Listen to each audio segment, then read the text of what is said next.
Hello, we represent the Independent Scientific Advocacy Group in the Republic of Ireland and also in Northern Ireland.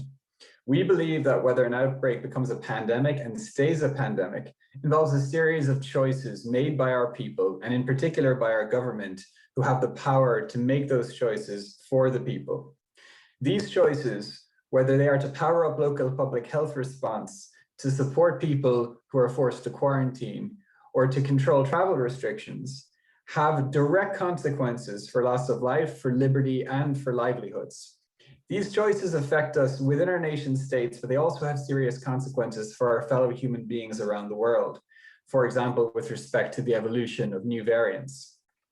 We believe that openness and transparency around these policy choices, as well as our own individual choices, leads to better decision-making and better outcomes.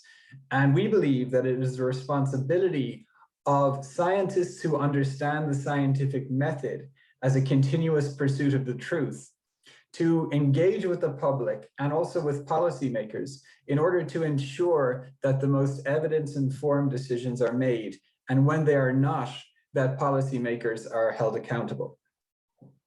So we're a multidisciplinary group from all backgrounds: epidemiology, public health, virology, mathematical modeling, immunology, behavioral science, and the medical community. So science is correctly at the heart of our group, but the group is rounded out by people with experience in human rights and management and communications.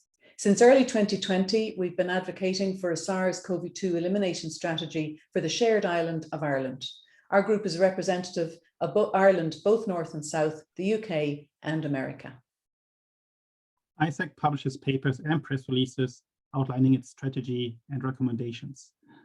Our members answer calls from the media to discuss the options open to us for how to approach this outbreak.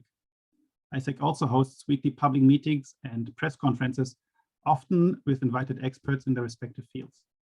These events are streamed live online and attended by the press and the public, meaning that people have an information source which is independent of government and a place where they can ask questions.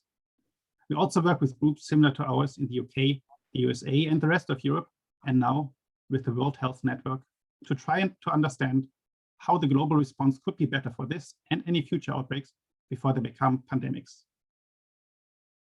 Following our government's decision to relax restrictions, including opening indoor hospitality for Christmas 2020, leading to what was effectively Ireland's third wave and resulting in 2,000 deaths, ISAG was contacted by so many members of the community that it created with and for them a people's campaign, which was called We Can Be Zero.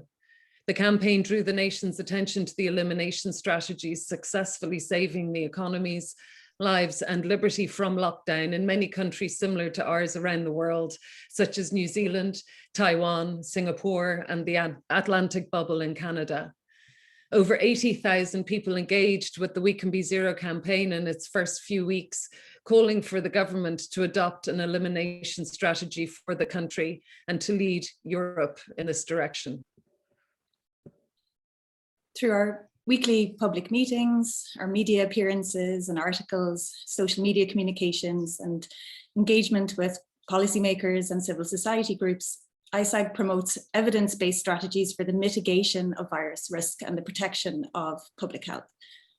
We have devised and communicated a green zone strategy for Ireland. We continue to summarise best practice recommendations for risk mitigation in schools, and we emphasise the importance of the management of ventilation for a safe return to indoor activities.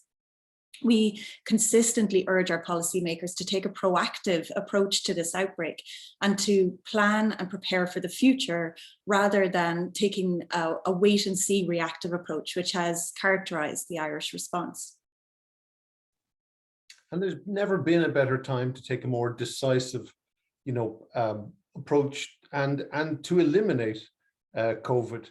It's never been more urgent as evolution continues to produce new variants, and it's never been easier because at the moment we do have vaccines reaching high coverage which still work even against Delta and everything else that we've currently got. There's an opportunity here to eliminate COVID from the island of Ireland, from Europe, and to get back to to our old normal in the same way that we eliminated measles, which most of us enjoy so much that we take it for granted. And our future with COVID can look like our future with measles. We just have to reach out and grab that future.